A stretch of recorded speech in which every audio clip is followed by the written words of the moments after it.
মহান শহীদ দিবসের আরও খবর জানাবো। এবারে বরিশালে শ্রদ্ধা নিবেদনের খবর জানাচ্ছেন সহকর্মী মুর্তজা জুয়েল।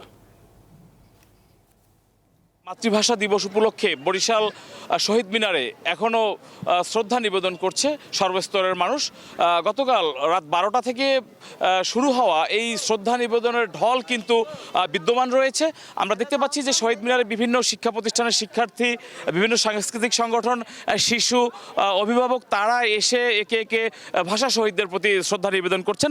আমরা দেখতে পাচ্ছি যে শহীদ বেদি কিন্তু ফুলের তোড়ায় ছেয়ে গিয়েছে। বরিশাল জেলা প্রশাসনের উদ্যোগে আয়োজিত এই শ্রদ্ধা নিবেদন প্রথম প্রহরে বরিশাল রেঞ্জ ডিআইজি, বিভাগীয় কমিশনার, জেলা প্রশাসন তারা পর্যায়ক্রমে প্রশাসনের ঊর্ধ্বতন কর্মকর্তাগণ ফুল দিয়ে শ্রদ্ধা নিবেদন করেন। অপরদিকে বরিশাল জেলা প্রশাসনের উদ্যোগে বরিশাল শিল্পকলা একাডেমি মিলনায়তনে চলছে সাংস্কৃতিক অনুষ্ঠান। সেখানে যোগ দিয়েছেন প্রধান অতিথি হিসেবে তথ্য ও সম্প্রচার মন্ত্রী জহিরুদ্দিন স্বপন।